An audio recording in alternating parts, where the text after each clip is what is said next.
MissSimReno. If you are returning to the channel, welcome back. And if you are brand new, I am very excited that you decided to join me here today for another speed build in Britechester. And today we are making some brownstones to be university housing units for Britechester students.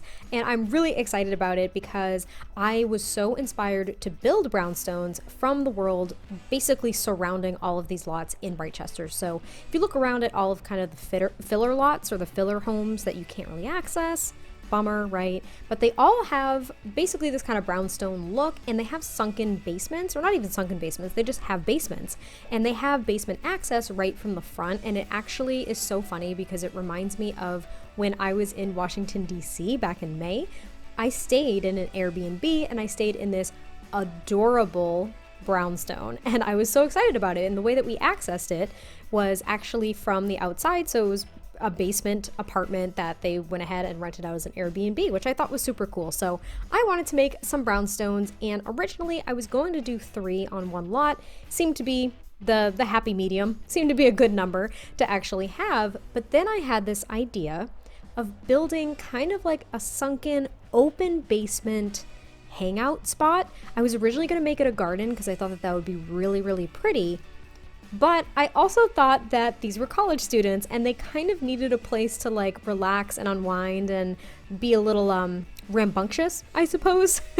And I thought that this was a great spot. So what I decided to do was build these 2 brownstones, and the basement is actually a studio apartment for one student, which I thought was a really nice idea. So if you do want your sim to have roommates, but you don't want the roommates like all up in their stuff, you could go ahead and put them in these studio apartments in the basements. And then the second and first floors, I should have said first and second floors, are actually one apartment as well for one sim. So you might have like 2 sims living in a building, but they each have completely separate apartments. They each have their own bathrooms, their own quote unquote full kitchens, as full as they can be, with them being university housing lots, which you can't have stoves on. So like full kitchens, their own study spots, their own TVs, like basically their own apartment. And I thought it was such a nice idea because I have been building dorms, and dorms are great. That's typically one's college experience, I'd want to say. Like more often than not, people are usually in dorms. They're not off campus until, you know, maybe you're an upperclassman, so like a junior or a senior, at least in the US. I actually don't really know kind of what those, not even standards are, but kind of how people approach that in other countries. Like I'm not really sure. So at least in the US, you pretty much stay on campus at least for freshman year. I think it's typically a requirement. At least it was at my school. And then sophomore through senior year, you could go ahead and go off campus if you wanted to. And they had some apartment housing for students. It was mostly not available through university, but there was some apartment housing through my college that you could actually pay for. I think I mentioned in my last speed build as well that you could pay for with room and board. And that was pretty much it. You just had to supply your own food and stuff like that, but like all the utilities were paid for, which was really cool. But then like once you become like a junior and a senior, more often than not, folks have jobs and internships and stuff like that, and they end up just going off campus with maybe a couple of friends and being in an apartment. So I thought I would go kind of with a happy medium here and make these brownstones for basically university housing, but they were still quote unquote off campus. So I really, really like them, and they are really tiny, but I think it worked out perfectly. So the layouts are literally identical for the upstairs portion and the basement portion in each one. They do have different color schemes though. So this very first one is, I guess, kind of like your more chestnutty, oaky wood color scheme. I don't even know, but I tried to use the wallpaper that we got with this pack, at least one of the wallpapers we got with the university, and this is the one that I ended up settling for. I think I changed it to the white actually because I wanted to make this really crisp, and I wanted the wood in the countertops and the other pieces of furniture to really pop. So it's kind of like this almost reddish oak wood color, which I really liked. And these are the base game counters, and I thought they were really pretty because University of Britechester really strikes me as kind of a higher class, I suppose. And when I say higher class, I just mean like fancier. I don't know, like it seems like a much fancier university. It's historical, right? So it has a lot of character, I suppose is what you could say. And then Foxbury is very, very modern and contemporary and brand new. So I was kind of going with these countertops because I thought that they looked a little bit older, I suppose. in style, and I thought it was really nice. It was a cute little kitchen. There's a half wall that separates it from the living space, and I pretty much cluttered the counters and the shelves the same way in each unit too. There might be, you know, I don't know, utensils for cooking. Everyone has a knife block, a coffee maker, and a microwave, as well as like a little spice rack and maybe like some random photo frames and stuff like that just as decoration, but nothing crazy because I did want them to be, like I said, very standard. And since they're university housing, like they're going to be offering pretty much the same things in each unit. So I wanted to try to keep that as consistent as possible. There is a full dining table, which I thought was actually really nice to be able to do in these upstairs apartments. The difference with these, so upstairs, you will have a full dining, and the bedroom is obviously separate from the living space and all that fun stuff. And you also just have kind of like more room to stretch your legs. In the studio apartment, things are a little cramped, but you still have everything aside from a dining section. So my thought is that those students will end up just sitting on the couch, watching TV while they eat, if they so please, but basically at their desk or on the couch in the actual living space is where they'll end up sitting if they're going to be eating, maybe on their bed, because we know Sims choose to do that, which is weird. But at least here upstairs you do have a full dining section, so you could actually go ahead and make your Sims sit at the table if you feel so inclined. And now I'm kind of working out the living space. I did want to use some of the other new furniture, like I said, kind of the fancier furniture that we got with this pack instead of the kind of like dorm room IKEA looking furniture. I thought that if you were a student getting this housing unit, you probably were a little bit wealthier. That's what I was thinking, because I'm assuming this is going to cost more. I haven't actually tested it as university housing in the sense of I haven't had a sim enroll and actually live here. I did test it as a residential lot just to test the functionality of all the objects, but I didn't test it as university housing. I'm sure it works just fine because all the objects work, so it shouldn't be a problem. But yeah, I was thinking that it probably costs a little bit more, so you're not just gonna have you know, your freshman with no money and everything living here. You might have an upperclassman, like I said, who has a job or something like that. I'm not really sure. It doesn't really matter. You can do whatever you'd like with it for the purposes of storytelling. That's what's so beautiful about The Sims. Cheats are kind of beautiful, I will say that.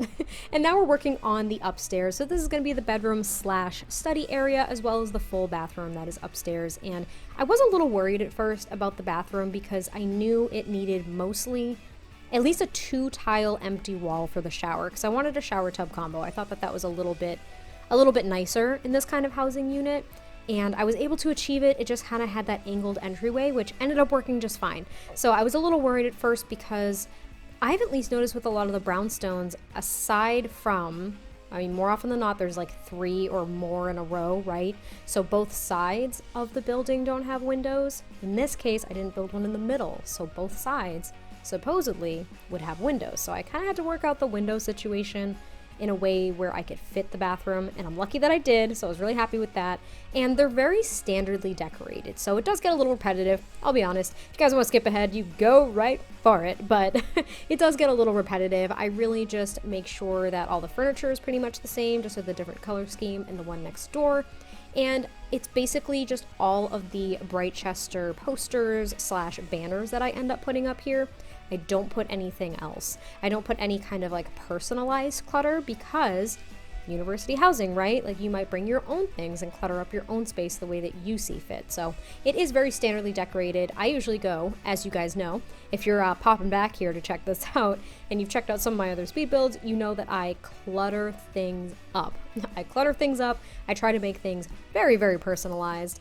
And I just didn't do that with this because I didn't think it really fit the kind of lot that this is. So now we're down in the basement, and I did kind of have to work out where the kitchen was going to go. I figured it was best to kind of put it right near the front door because I did want the little sleeping area, the little bedroom area, to be towards the back. Usually that isn't up front and center in a studio, at least not in my experience and kind of checking out different studio apartments in my lifetime. But I do put a wall divider here, so at least there's some level of privacy, and you can kind of hide like your bedroom clutter if you do have a friend or something over like that.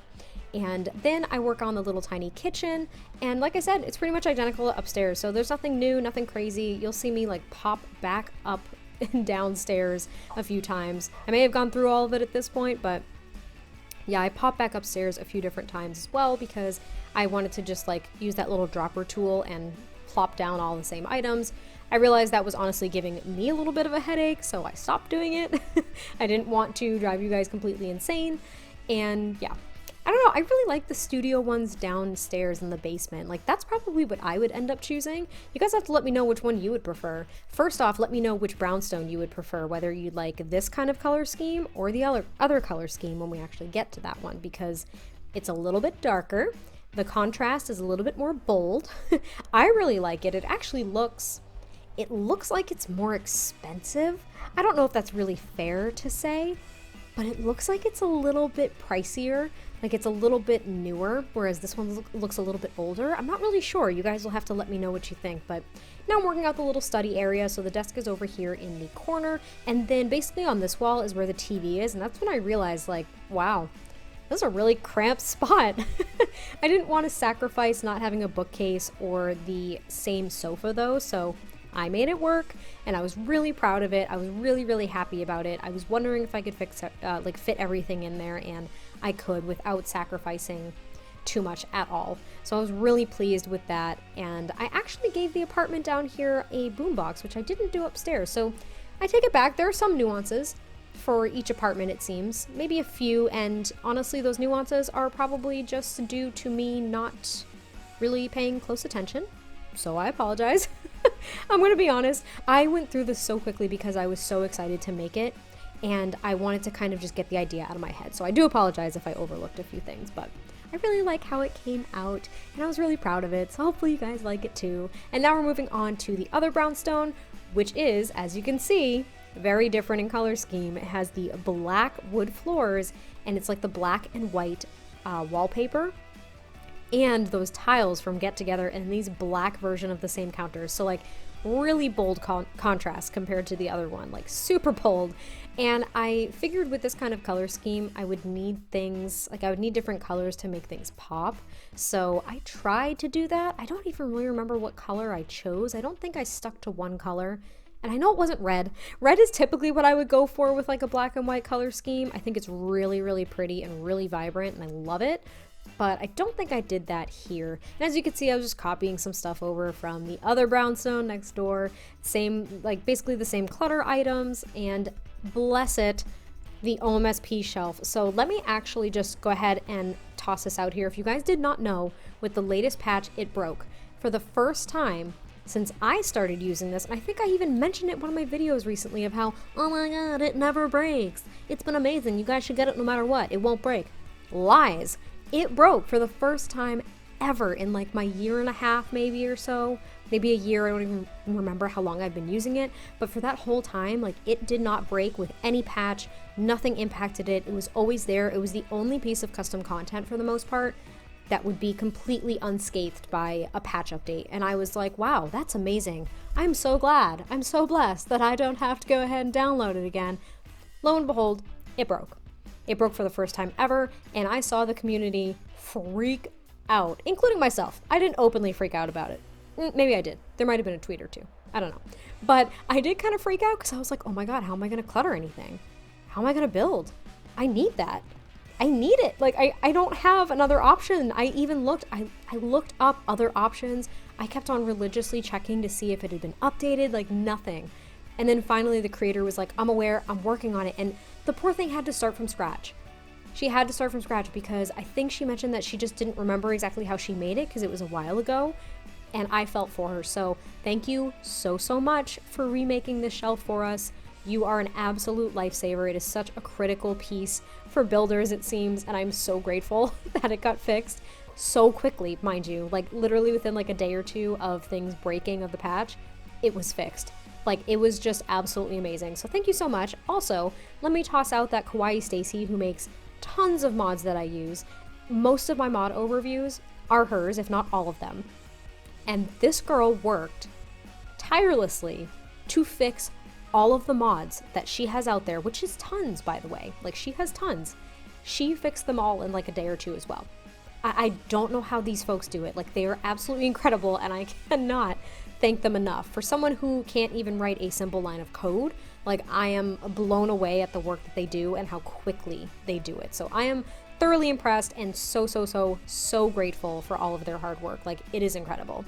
And I've blabbed all the way through basically this upstairs apartment, but as you can see, the color scheme was the same throughout. I decorated like in the identical way as the other brownstone, and what I really liked about that one is, I don't know, it just seemed, it does seem less lived in. Even though I know these aren't personalized, it seems less lived in because it's so clean and crisp compared to the other one. I don't know if you guys feel the same way, but that's kind of how I felt. And I really liked being able to use that green swatch of the couch. I think that was pretty much the color that I ended up settling with to kind of make things pop and break things up a little bit. And I did really like that green couch. And if you don't know, like that couch, if you're wondering and you haven't explored this part of the menu, so forgive me if you know, but it's an unlocked item through a career perk or something, or a career reward, that's what I should say. So if you do the BB Ignore Gameplay Unlocks Entitlement, all one word, you'll unlock all of the hidden, or not even the hidden, but the locked items that come with like reward traits and stuff like that. And fun fact, if you want hidden objects, you do BB Show Hidden Objects. If you want the debug menu, you then do BB Show Hidden Objects, and then you can do BB Show Live Edit Objects. Oh, and if you're wondering how to build in a dorm room when you move your sim into a dorm and you're like, I want to customize this, BB Enable Free Build, and you'll be able to build all day. It's beautiful because it's very realistic. So I have like great appreciation for the fact that when you move a sim into a dorm room, the only things you can customize are like throw rugs, decoration items on your desk, maybe a few other small items of furniture. And I get it. You can't paint the walls. You can't change the carpet. Totally understand, totally got it, but I really like doing that because I like telling stories through things, and I don't like my dorm rooms to look so glum, which is totally real. Like a lot of dorm rooms will pretty much look like that, like they're nothing fancy. So BB Enable Free Build was really nice because then you're able to customize the dorm fully to your liking when you move a sim there. So cute, fun little fact for you if you kind of want to play around with it. And now we're actually done with the bottom apartment and we move on to this little sunken area. So I end up putting a fire pit, a pong table, and a keg. So this is basically where they can go and have their little parties, and maybe the 4 Sims that live in these 2 brownstones can get together and chill out and socialize and have a good time. So I thought it was a really neat kind of addition to this because there was really no room within these brownstones to make a hangout spot. So I really enjoyed it. I thought it was a lot of fun. I had a blast playtesting it, and I hope that you guys enjoy it too. As always, I am looking forward to hearing what you have to say about this, what your suggestions are, and I really hope that you guys enjoyed this. So I will catch you next time I post a video, and I will talk to you soon. Bye!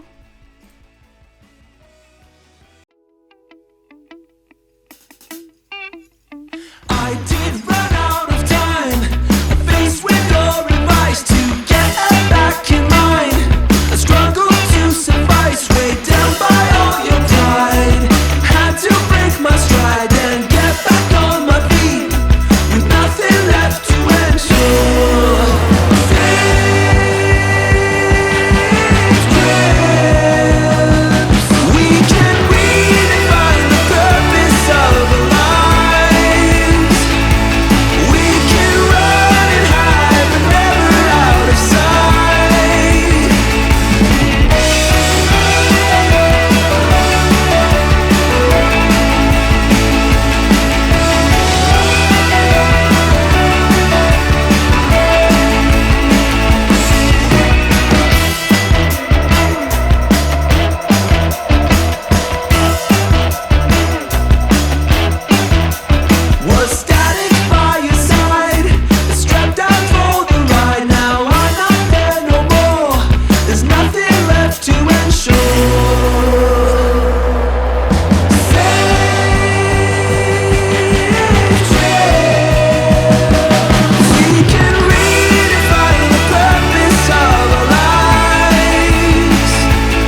I did